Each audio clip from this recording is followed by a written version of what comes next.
Здравейте, приятели! Добре дошли отново в поредния епизод на Риболов на шарани на диво с мен, Петко. За мен е голямо удоволствие да ви посрещна в един от най-добрите риболовни сезони.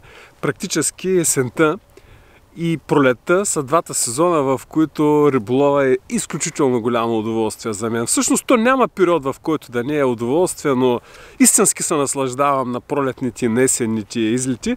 И честно казано, най-добрите риби, които хващам с общо взето в този период, предполагам, че при вас е същата работа. Истината е, че през есента някои намират рибите за по-лесни, докато други смятат, че вече ни кълве и прекратяват с риболовните сесии, но моят опит през годините показва, че лятото е периода, в който въпреки, че рибата е най-активна, реално моите резултати са най-посредствени през този сезон, може би защото рибата е пръсната, трябва да се знаят изключително добре местата, така че експериментите, обикалянето и всички неща, които са свързани с летните риболови, съпроводени с мисълта, че е добре да си намерим сянка и така нататък, често води до провали. Есента обаче не е така. В това видео ще ви покажа как аз подхождам към есенните риболови. Не коментирам доколко е правилно или не, но моето виждане спрямо есента. Така че сега се залавяме с това, ще се поговорим малко за тактиката, малко за монтажите, малко за това къде да търсим рибите и като цяло се надявам да имам късмет да изкарам някоя риба в края вече на този ми излет, така че дайте да видим сега откъде ще подхващаме.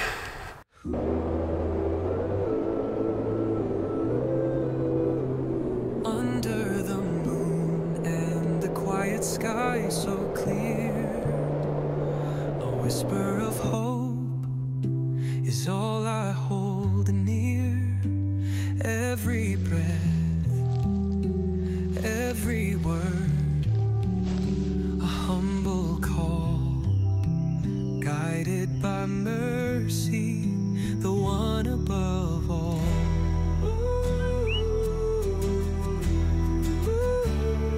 Through the path with thorns where shadows creep, I tread with faith, my soul does a leap, hands raised high with a heart sincere. Every moment I know he's near. Сега не е тайна за никой, че рибите са студенокръвни животни и поради тая причина техният метаболизъм е пряко обвързан с температурата на околната среда, която в техния случай е водата. Интересен факт е, че при температура под 15 градуса метаболизма на рибата се забавя, но техният инстинкт да набавят протеини и мазнини на практика нараства. Поради тази причина рибите предпочитат по-качествената храна и ние би следвало да заложим на нея в сравнение с количеството. Това е момента, в който трябва да намалим рязко използването на високо количество храна, като предпочитаме да добавим храната доста по-концентрирана, с много по-високо съдържание на протеини и мазнини. Именно сега е момента, когато рибните брашна, пастите, олията, чернодробната храна, всякакви такива пелети от малки размери, всичко това вече започва да работи в една доста по-голяма степен, отколкото можем да намерим това през лятото. Сега, през лятото риби най-често можем да хващаме в плитките зони, поради простата причина, че кислорода там е по-богат. Особено ако има някакви естествени притоци на вода, обикновено там са местата с по-стабилни кислородни зони, и това са места, на които могат да се хващат рибите, особено през лятото. През есента обаче поведението на шараните се променя и то в доста голяма степен, като те започват да избират места, които са с по-голяма дълбочина, обаче с по-стабилни температурни зони. Затова точно през този период аз предпочитам да облавям кариери, баластиери, всякакви такива затворени обекти с големи дълбочини, където обикновено има дълбочини от порядъка на 12-13 метра. Ние нямаме работа там, нека да сме наясно. Но това са такива едни хубави дълбочини, в които вече трябва да намерим с помощта на сонар къде е термоклина. Термоклин няма на плитките водоеми. Ако смятате да ловите на водоем от 2 метра и да търсите термоклин, няма да намерите такова нещо. Обаче на по-дълбоките водоеми има една стабилна зона, в която ако обиколите внимателно с сонар, ще разберете къде горе-долу се придържа рибата. Затова смятам, че есента е по-логичният сезон за риболов, отколкото лятото, тъй като много ясно ще видите, че обикновено рибата стои като в една права линия на 6, 7, 8 метра. Сега в момента моят риболов протича на 8 и на 8 метра и половина. Това са дълбочините, които съм избрал. Рибите предпочитат по-твърди места, някъде където има пясък, глина. Обикновено зони, които са предтриви, дават много добри резултати. Ако намерите някакви такива чакалисти зони, които са предтриви на дълбочини 8-9 метра, това е едно изключително добро находище, според мен. Златна температурна зона за месец ноември, какъвто е в момента. Въпреки че не се подвеждайте, днеска е просто топъл ден, но температурите през нощта си падат чувствително, така че сега, това е по отношение на местата, на които аз бих търсил рибите и както аз го правя. Но по отношение на захранката също има много важни неща да се кажат.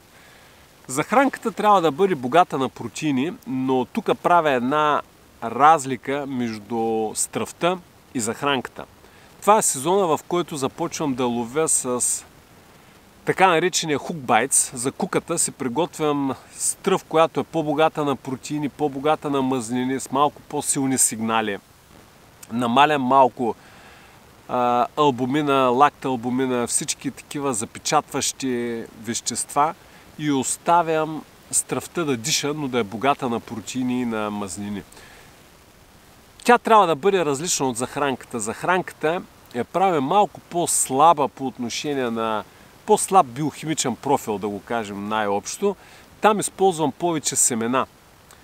За захранка наблягам на такива неща, като ето, например, тук съм си подготвил топчета за студена вода. Имам видео за тези топчета, не знам дали се виждат добре, но това фактически са смес от семена. 6 или 7 вида семена, като добавям също и доста добри свързващи вещества и някои компоненти, като смлени семена, бисквити, обикновено такива неща, които обаче не могат да нахранят рибата. Това е много важно. Тези захранки привличат рибата в доста голяма степен, обаче не могат да я наситят. Сега една грешка, която миналия път допуснах в риболова си, беше, че избрах да ловя от ръка.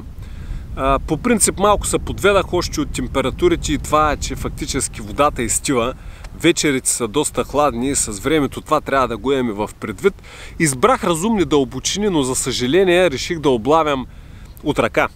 Риболова от ръка има големи предимства през летния активен сезон, най-вече заради това, че пръскате храната, дори да не искате, неволно, от вятъра, с помба пада на различни места, рибата се заиграва, в един момент не се усеща как не внимава вече и може да бъде уловена и да се завърти така общо взето, както обичам да казвам, заиграва се с стръвта.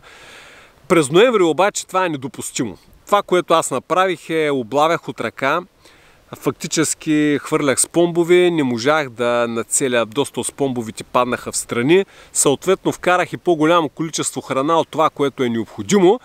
В резултат на това не ми се получи добър риболов, да не кажа, че изобщо не успях да хвана никаква риба, но си взех поука. Сега този път съм решил да бъда много по-внимателен в това отношение и вниманието ми се състои в следното. Като тактика аз го правя в момента, ловя концентрирано, използвам в момента радиоуправляема лодка. Това е момента, в който използването на тази техника доста помага. Пролетно време избягвам, защото сонарите на малки дълбочини, специално на тия лодки, не дават достатъчно добра индикация за дъното. Там общо взето се разполагам с стръвта директно от гумената лодка, като виждам долу самото дъно. Спокойно може да видите до дълбочини 3 метра и половина, без изобщо да имате никакви притеснения. Може да се разположите стръвта.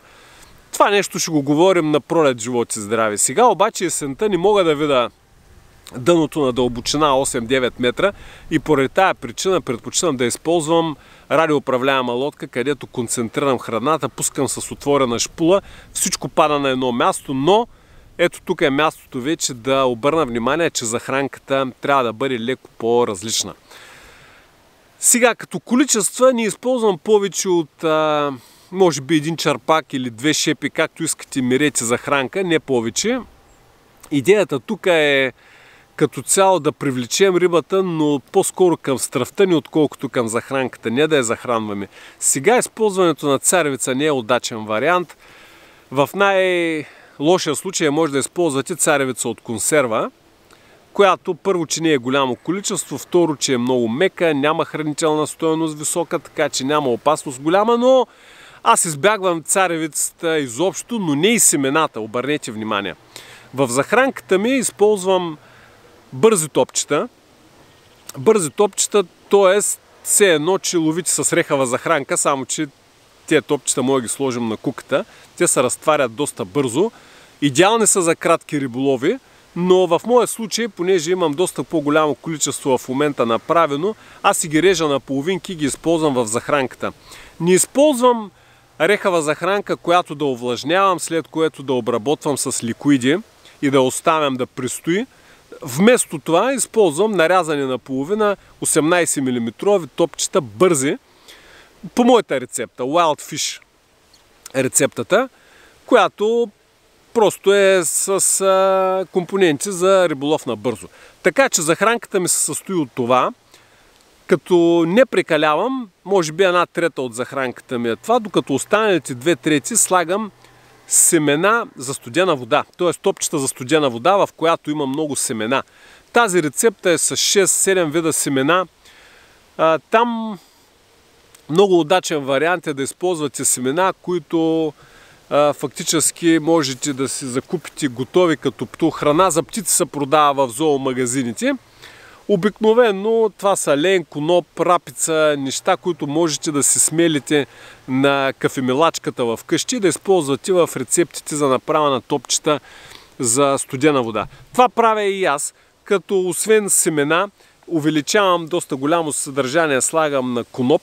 Топчетата трябва да станат леко мазни, когато започнете да ги обработвате, т.е. да изби мазнината. Това е също много важна стъпка в топчета за студена вода, но тези топчета не могат да нахранят рибата. Трябва да положите много големи усилия, за да нахраните рибата с топчета за студена вода, което са изградени изцяло от семена. 2/3 от захранката ми е такава и 1/3 реха, т.е. бързи топчета нарязани на половина 18. Това е всичко, което използвам в момента. Нямам грам царевица. Втория момент е как ще поднесем тази храна. Очевидно е, че най-удачният вариант е да използваме радиоуправляемата лодка. Концентрираме се всичко, малко количество ви казах и това е. Сега това, на което исках да обърна внимание е, че използвам за стръв топчета, които са тип hook bites. Така са наречени. Значи те са специално за куката. Обикновено са с подсилен биохимичен профил. Това е нещо, което трябва да ги отличава по някакъв начин. Вече в зависимост от условията на риболов, те могат да бъдат адаптирани да издържат по-дълго на куката или пък да могат да отделят по-бързо. Зависи дали риболовствате на диво или пък на частно. Т.е. има много особености вече там. Но това, което е важно за вас да знаете, е, че топчетата за стръв трябва да бъдат по-привлекателни от топчета за захранка. Не би следвало да е едно и също. Така че аз в момента използвам 2 варици, тъй като съм си намерил места, които са общо взето на една бабуна съм, на една глинеста бабуна и фактически не искам да слагам повече от 2 варици. Поради тая причина съм с 2 варици в момента в този риболов и двете са с различна стръв. Каква ми е стръвта? Единият ми вариант на едната варица използвам халфър. Това са топчета, които са half and half се наричат като цяло. Това са топчета, които съдържа смес от микс, който е за дънните топчета с поп-ап микс. Идеята е да се направи критично балансирано топче, което да повдига само косама, но не и куката. Куката трябва да лежи стабилно на дъното. Тези топчета с времето започват, нали, като престоят във водата, започват да спадат малко, особено ако ги натисне и налягането, но винаги ще бъдат по-лесно подвижни, по-атрактивни, цветни са. Така че това е единия вариант, който съм избрал специално за едната ми въдица. Това е халфър. Използвам като цветове оранжево, жълто. Това са двата цвята, на които набляга. Много рядко, наистина много рядко лилаво, червено. Тези цветове обикновено няма да присъстват в моите хукбайцове. Така че това е. Единия вариант е халфър. Друг вариант обаче, който на другата въдица съм разположил, това вече е използването на лафтари. Лафтарите са много голяма сила за този период. Изобщо от тук нататък, включително, нали, зимния сезон, ще ги използваме много малки топченца, дори те са дъмбелчета, улекотени. 8 мм, 6, 8, 10 мм максимум, не повече. Там се придържаме, защото там е... това е зоната, в която общо взето само стръвта може да бъде надигната, без по никакъв начин да надига куката. Сега ще поговоря малко и за самия монтаж вече съвсем отделно, но идеята тук е да използваме, особено през този сезон, много къс косъм или изобщо липсата на косъм. Липсата на косъм означава да използваме винчета, на които да завиваме стръвта. Те са обикновено с мини вирбелчета, които осигуряват 2-3 мм разстояние, т.е. стръвта се движи по куката, по рамото на куката, но в никакъв случай не става долепене. Това, което категорично е много важно за зимните монтажи, е да бъдем възможно най-финни. Това означава малък номер кука, много малък къс косъм. Формата на куката не е критично важна. Това пак е ваш избор. Може да използвате White Gape куки, каквито аз използвам в момента. Особено препоръчително, ако има амури, ноември месец все още са активни. Може да използвате Longshank. Там вече 8 или 10 номер. Това са номерата, които куки използвам аз. Начинът на монтажа е също много интересен, за да избегнем необходимостта от това да скъсяваме косъма по някакъв начин. Може да използваме винчета, които са с мини вирбел, слагат се на самата кука, прикарват се обикновено през върха, след което има силиконови стоперчета, които фиксират точно мястото. Някъде на някоя сгъвка на куката го сложете и оттам нататък по рамото се движи вече съвсем спокойно самото винче, на което завиваме стръвта. По този начин се осигуряваме 2-3 мм, колкото ни е необходимо да бъде дължина на косъм, в същото време подвижна. Така че ако рибата наземе, рибата взема много леко. Тя се храни в момента доста по-бавно, изисква се малко повече търпение в този момент, по-малко презареждане, изобщо малко работа по петната, но и малко захранка. По отношение на повода не използвам в никакъв случай поводи с силиконово покритие. По това време на сезона използвайте конец. 15-20 либри тънък конец. Повода 12-14 см някъде трябва да бъде дълъг. Противооплитащия шлаух е добре да го има, защото каракурите иначе могат да оплетат, ако са все още активни. И толкова възможно най-чистено и просто. Аз обикновено ми е голямо удоволствие да си правя тези монтажчета, защото фактически си варите кукичката, избирате си точно какво да бъде винчето, слагате си го на върха на куката, след което си фиксирате с силиконното покритие. Толкова не е работата по самата кука. Оттам нататък връзването на самия монтаж вече става, като прикарате конеца през ухото на куката, правите си 6 вратки в едната посока, 2 обратно и прикарвате пак конеца, така че да излезе през ухото от вътрешна страна на ухото трябва да излезе на куката и оттам вече 12-14 см конец ви е напълно достатъчен. Финно, малко, както от към стръв, така и от към куки. Това са нещата, на които аз бих обърнал внимание и правя в момента в този си риболов. Изглежда, че този излет ще приключи безславно, подобно на предходния, но така е. Понякога пък точно в последния момент са най-готините удари. Сега имам още половин час тук, затова бързам да заснема заключението на това видео. 3 неща, според мен, определят риболова на есен. Сега уж съм ги изпълнил и 3, ама въпреки всичко пак не става всеки път. Едното е мястото. Винаги трябва да помним, че есенните места са по-различни от тези, на които хващаме обикновено през лятото. Най-често на тези есенни места нямаме успешни риболови през летния сезон, поне при мен винаги е така. Затова едно от изкушенията, които се опитвам да избегна, е да поддържам риболов на места, на които съм хващал лятото, с надеждата, че ще хвана пак на есента. Много рядко, да ни кажа, че почти никога не се случва, така че това е едно от нещата, които бих искал да избягват хората, когато правят плановете си за есенен риболов. Второто нещо е захранката. Без изкушения за риболов от ръка, колкото и да е близка дистанцията, концентрирано захранване на дълбочини. Дълбочините там са вече относителни, зависи от мястото, на което ловите, но обикновено термоклина се вижда. Това е едно от удобствата, едно от логичните неща на есенните риболови, е, че като минете с сонара, виждате къде стоят рибите. 8-9 метра, 8-9 метра.